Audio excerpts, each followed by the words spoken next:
He ended things before I even had a chance to take my seat. The cafe was buzzing with activity, smooth jazz drifting from hidden speakers as the aroma of dark coffee and rich pastries filled the space.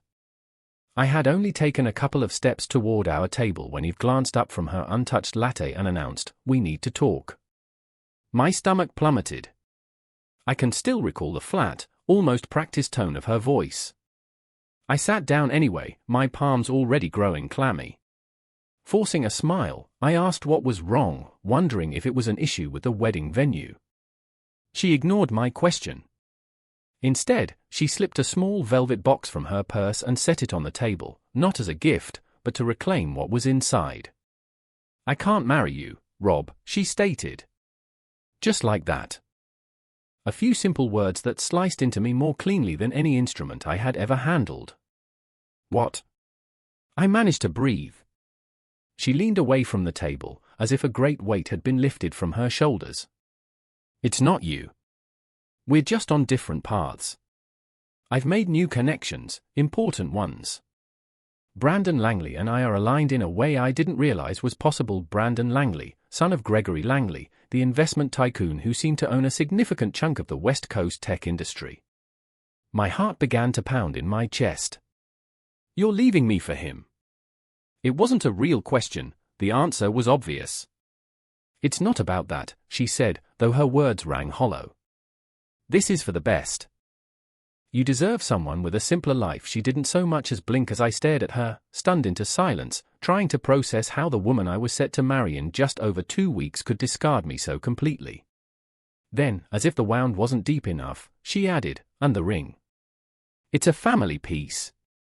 My grandmother would want it to stay with us." My hands were shaking, but I managed to slip it from my finger. I placed it carefully on the table between us. "Thank you for being honest," I said.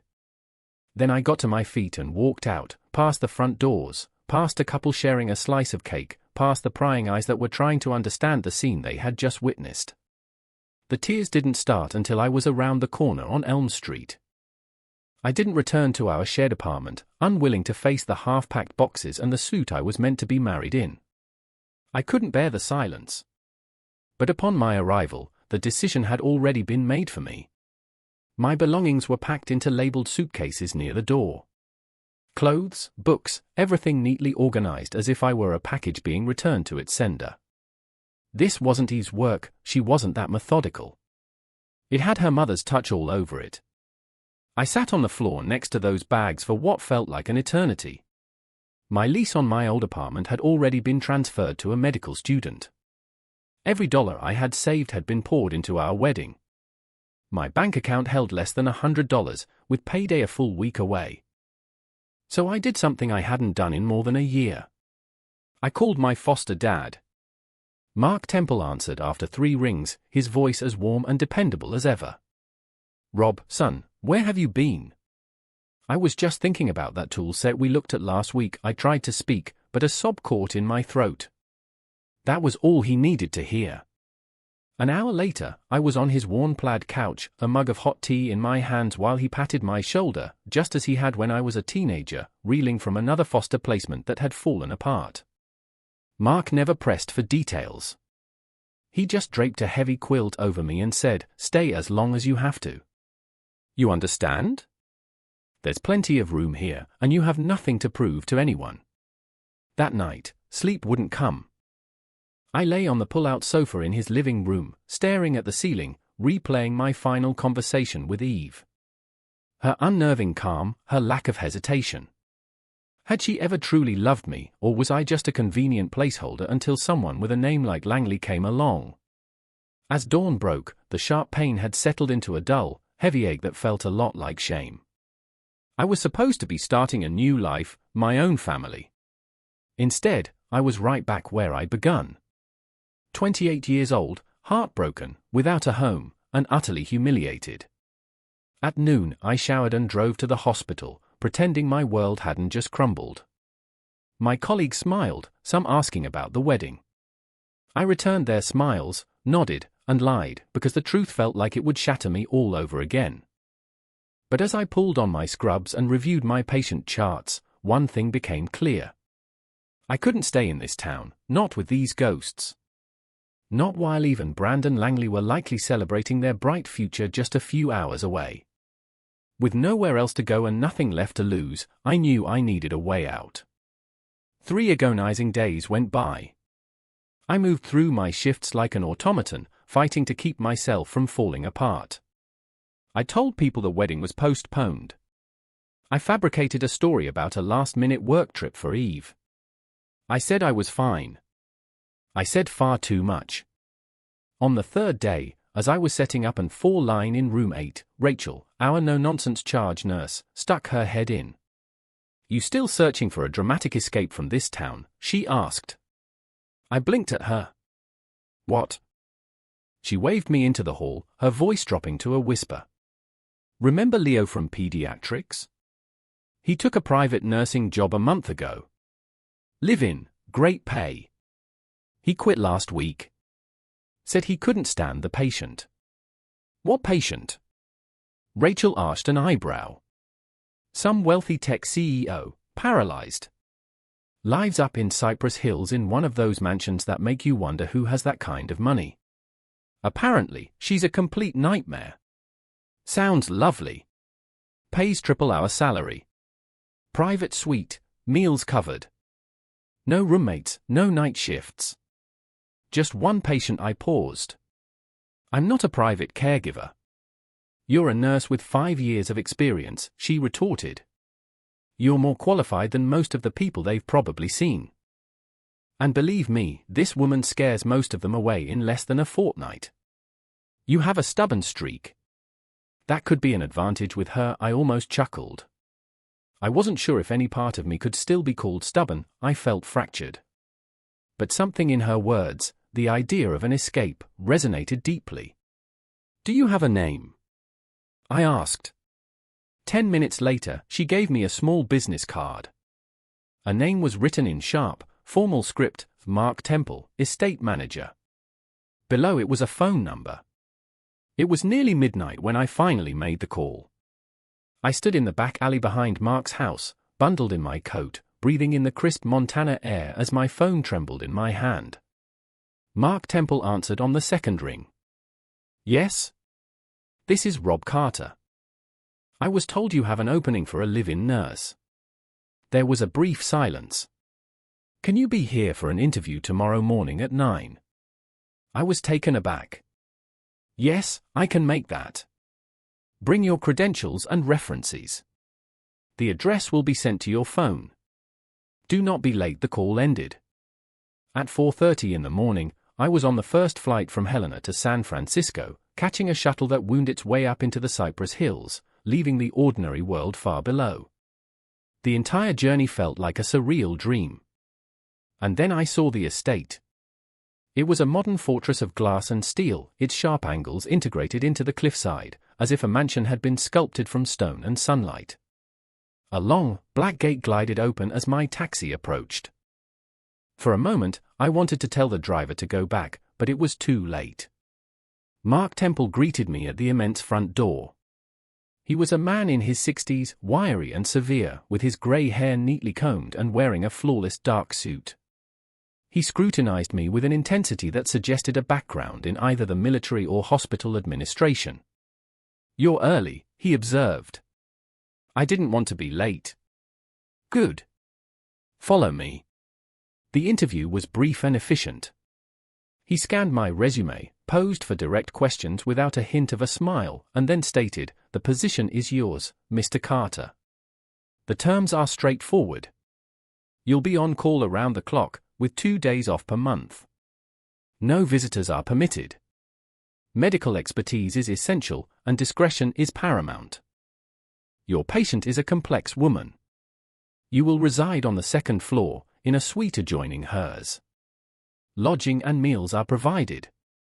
The salary is $12,000 a month, with a performance bonus contingent on the patient's progress." I tried to keep my expression neutral, gripping the arms of my chair to stop myself from laughing in disbelief. It was more than 3 times my hospital salary. I had no plan, no prospects, just a duffel bag and a broken heart. But I said yes without a second of hesitation. Mark slid a folder across the polished table. "This is your contract. Read it over tonight. Your patient is Miss Elizabeth Hale." The name was meaningless to me then. Soon, it would mean everything. The next morning, I stood outside her door, contract in hand, my heart hammering against my ribs. The hallway was hushed, the plush carpet absorbing every sound. The entire house felt polished, silent, and cold. Mark stood beside me, a clipboard held tightly to his chest. "Are you certain you want this?" he asked, not looking at me. I signed the contract. That wasn't my question. I swallowed hard. Yes, he knocked twice, then opened the door without waiting for a reply. The room was vast, with vaulted ceilings and glass walls that offered a sweeping view of a redwood forest. Sunlight streamed across the pale hardwood floors. It felt less like a bedroom and more like an empty throne room. She was near the window in a sophisticated black wheelchair, her back to us. "Miss Hale," Mark said crisply. "Your new nurse has arrived." Rob Carter. She didn't turn immediately.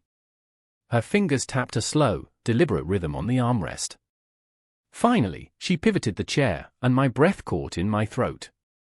I don't know who I had pictured, perhaps an older, more fragile woman. But Elizabeth Hale was young, likely in her mid-30s, with a tall, lean frame even while seated. She had short, dark hair, a strong jaw, and eyes the color of ice.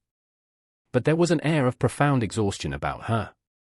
Her skin was pale, and her expression, that was the thing that put me on guard. She looked at me as if I were already a foregone disappointment. "So," she said, her voice low and sharp, "they've sent another one." I started to speak, but she cut me off. "What's the wager this time, Martin?" "A week?" 10 days. Martin didn't reply. He only said, "I will leave you two to get acquainted," and closed the door behind him. The silence stretched between us. "I'm not here to make wagers," I said at last. "I'm here to do my job." She rolled her chair closer, studying me as if I were a piece of art she found distasteful. "And what exactly do you think that job is?" "Administering medication, assisting with physical therapy, monitoring your vitals, and supporting your rehabilitation." She let out a short, humorless laugh. "You missed the part where you nod with fake sympathy while I fail to walk. That's always a crowd pleaser." I didn't react. "I'm not here to pity you." She tilted her head. "Well, that's a new approach. Most of them are ready to quit by day 3. Maybe I'll surprise you." "Maybe," she said, but the slight smirk on her lips told me she didn't believe it for a second. We moved through the day in a tense quiet. I gave her the prescribed medications, went over her physical therapy regimen, and took detailed notes. Elizabeth made a series of biting remarks, testing my limits, but I refused to take the bait. I had worked with soldiers who had lost limbs, with teenagers who screamed through every procedure, and with parents who wept through their pain medication. Elizabeth Hale wasn't going to break me. That evening, as I was preparing her room for the night, she spoke unexpectedly. "You're not what I anticipated." I looked up from the nightstand. "No? You haven't asked about the accident. I assumed you would tell me if you wanted to." Another silence. Another look of surprise. "It was a ski trip," she said at last. "I was alone. I lost an edge on a ridge. I woke up in a helicopter. Haven't stood on my own since." I nodded. "Thank you for telling me." She watched me for a long moment. "Why did you take this job?" "I needed it. Not the money." "Why this job?" I met her gaze directly. "Because I know what it feels like to be lied to. I know what it's like to be discarded." Her expression flickered for just an instant, like a hairline crack appearing in a flawless facade. Then she turned back toward the window. "Don't get attached," she warned. "I don't do gratitude, and I don't do friends." "Good," I answered. "I don't do illusions." She said nothing more after that, but she didn't dismiss me either. It was on the 5th night that everything changed. I should have been asleep, but a restless wind was rattling the windows, and I got up to check the blinds. That's when I saw a light on in the West Wing gym, a space Elizabeth rarely let anyone near. My first instinct was to ignore it, to assume she had fallen asleep watching a screen. But a quiet, nagging feeling pulled at me. I threw on a sweatshirt, crept down the silent corridor, and pushed the gym door open just enough to see inside. What I saw made my world stand still. Elizabeth Hale was standing. Not freely, not without support, but she was on her feet. She was gripping a set of parallel bars, her arms rigid with effort, sweat beading on her forehead. Her legs were trembling violently beneath her, every muscle pulled taut. But she was taking slow, determined, agonizing steps. My breath hitched. She was so engrossed that she didn't see me until the door creaked softly, betraying my presence. Her head snapped in my direction, and her expression shifted from intense focus to pure fury. "What the hell are you doing in here?" she hissed. I heard a noise. I thought, "Get out, Rob. Now." I didn't budge. I couldn't. Not out of fear, but because something inside me had fundamentally shifted. She wasn't hopeless. She wasn't defeated. She was hiding her own recovery. "Why?" I asked quietly. "Why are you keeping this a secret?" Her hands tightened on the bars, her knuckles turning white. Because the moment anyone sees progress, they start expecting a miracle. That's not how healing works. No, she laughed, a bitter sound. But it's how disappointment works. I've already had to watch people walk away when they realized I wasn't going to just get up from this chair and be the person I was before. I'm not going through that again. So you pretend you've given up? That there's nothing left? Her jaw was tight. You wouldn't understand. I took a careful step closer, as if approaching a wounded animal. Maybe I do, her furious, uncertain eyes locked with mine. "I won't tell anyone," I said. "But if you let me help you, really help, we can work toward something more. You don't have to do this by yourself." "Why?" she demanded. "Why would you care?" "Because I know what it's like to have your future torn away from you and be expected to just smile and carry on." She stared at me, breathing heavily, sweat glistening on her skin. I expected her to shout, to order me out, to fire me on the spot. Instead, she slowly lowered herself back into her wheelchair, exhausted and silent. Finally, she muttered, "Fine." My heart leaped. "We keep this between us," she added. "Nobody finds out." "Nobody." "I understand." "And you follow my instructions. When I say we stop, we stop. When I say go, you help. That's it." Agreed. She studied me, her eyes still sharp, but something unspoken had passed between us. "You're not like the others," she said. I shrugged. "I'm not trying to be." We began our sessions the next morning, in the quiet, early hours before Martin was awake, before the sun had warmed the kitchen. Every step she took was a battle, a controlled and measured effort against gravity, fueled by sheer will. And I was there, not to applaud or offer false encouragement, but to provide steady support, my hand always ready to catch her if she faltered. It started with a voice I didn't recognize. I was organizing supplies in my suite when I heard it from the main hall, a woman's voice, deep and overly smooth. It wasn't Elizabeth or any of the staff. Intrigued, I moved quietly down the corridor and followed the sound to the west sitting room. Lounging on a leather sofa was a woman in her early 40s, an expensive watch flashing on her wrist as she held a glass of amber liquid. "Elizabeth, you look like death warmed over," the woman laughed. Elizabeth, seated across from her, managed a thin smile. "It's good to see you too, Erica." This was my introduction to Erica Thorne, Elizabeth's longtime business partner. According to Martin, she had taken over management of Hale Nexus Technologies after Elizabeth's accident. Something about her set my teeth on edge. Perhaps it was the way she looked at Elizabeth, as if she were appraising damaged goods. Or maybe it was how her gaze slid over me when I entered with a tray of tea, slow, calculating, and invasive. "Is this the new one?" she asked.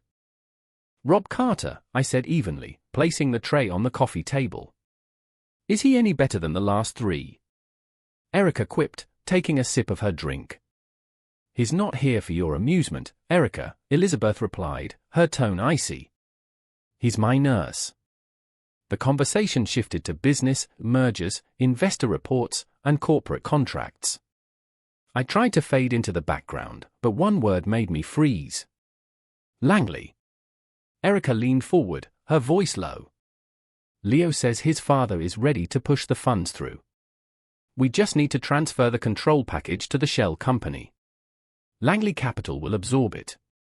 He's got friends on the tech board. It'll be seamless.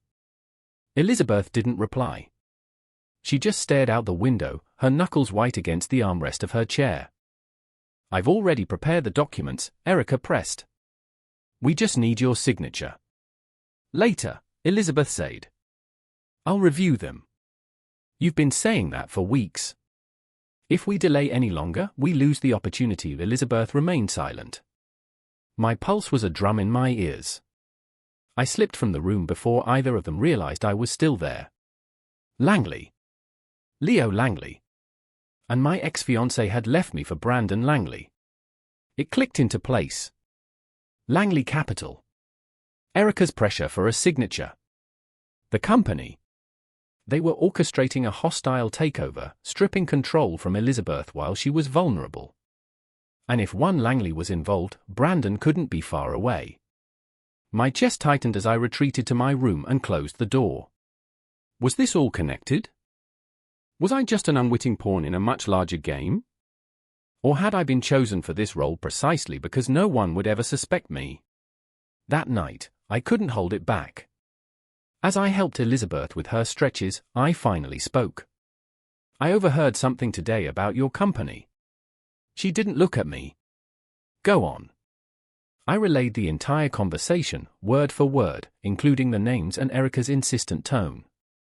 I even mentioned Brandon Langley. At his name, she stopped. You know him. My ex-fiancé left me for him. She blinked slowly. Eve, I nodded. You know her? No, but I've heard the name from Erica. She moved away from the wall and stared at me. Are you suggesting that my business partner and your ex's new fiancé are, what? Working together? I'm suggesting it's too big of a coincidence to ignore. She was quiet for a long time. Finally, she said, I will review the documents. That was all. I tried not to be disappointed. I had hoped for more, for belief, for a call to action. Instead, Elizabeth retreated into silence, as if my words had vanished into thin air. That night, I paced my room, my mind racing. Was I overthinking it? Or worse, was I right, and no one would ever believe me? The next morning, she knocked on my door. She never knocked.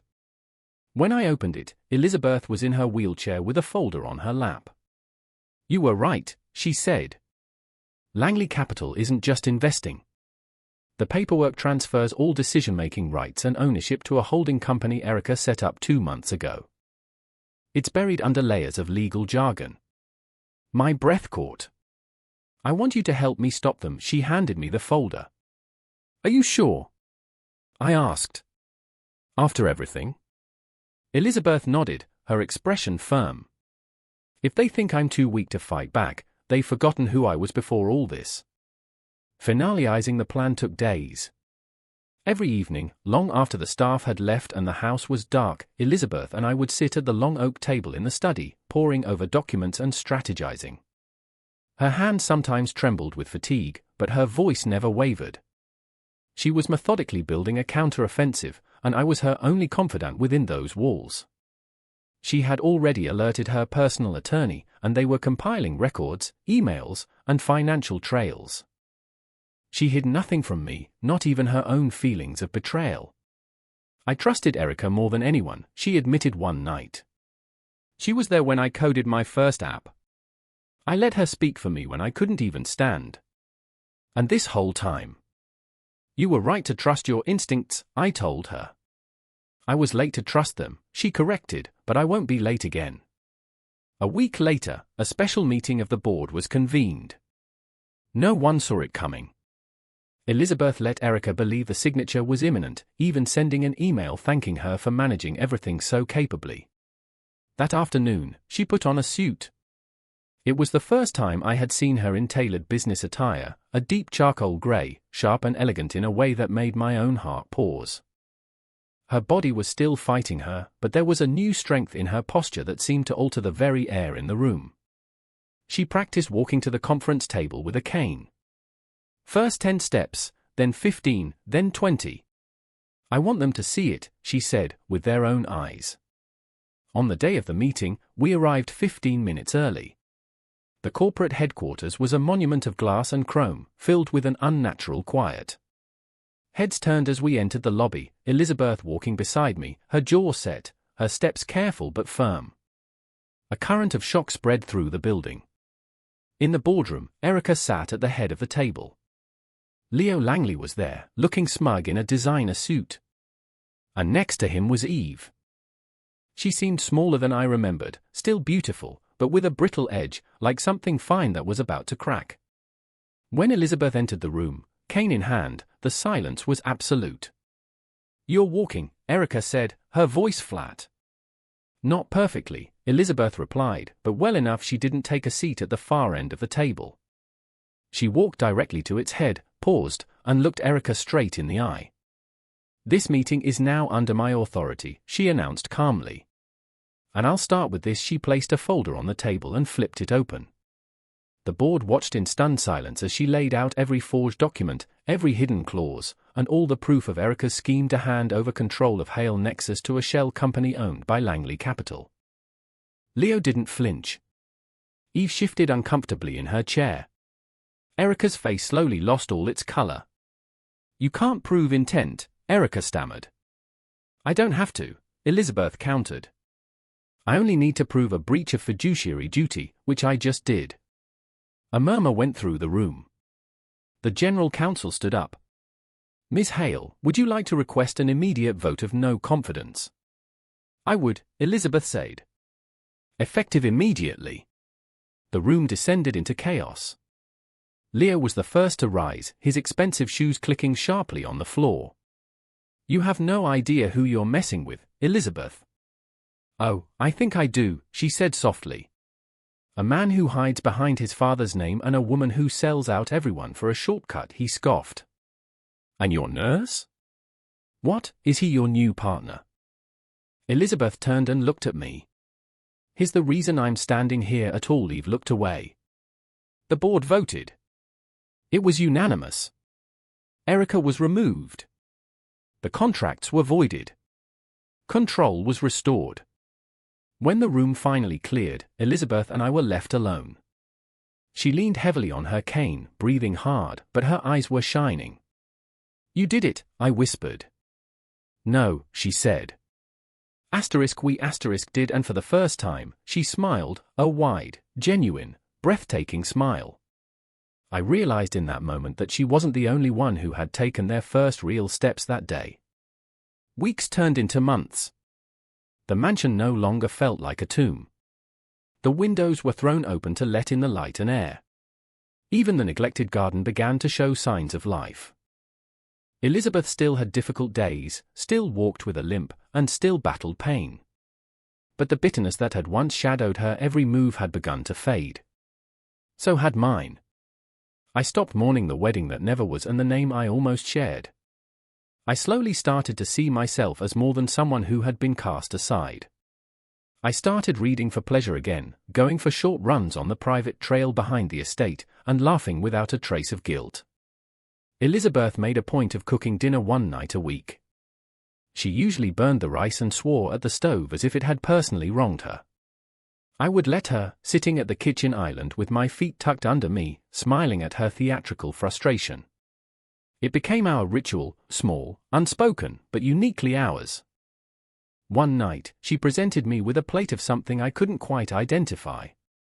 "If this poisons you, I want it on record that you ate it willingly," she said. "You'll get the company in the will," I deadpanned as I took a bite. She paused. "Actually, no," I looked up. "I transferred everything to a trust," she said. "One that includes you." I stared at her, blinking. "What?" "I'm not giving you the company," she explained gently. "But I wanted you to know that I've built something better with you than I ever managed with anyone else. And I want you to be a part of whatever comes next." I was speechless. "Ryan." Elizabeth reached into her pocket and pulled out a small, black box.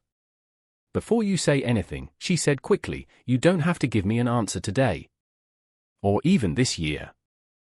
I know I'm still learning how to be a whole person again, and I know this isn't what you signed up for." She opened the box. Inside was a simple ring, a plain gold band with a single, small sapphire. "But I'd like to ask anyway," she said, her voice quiet and steady. "Will you consider walking this road with me? Not because I need to be saved, but because when I'm with you, I remember who I am." I didn't cry. I thought I might, but instead, I felt a deep, steady calm wash over me. It was a sense of arrival, as if I had navigated the darkest part of a forest and found not a grand castle, but a quiet clearing where I could finally breathe.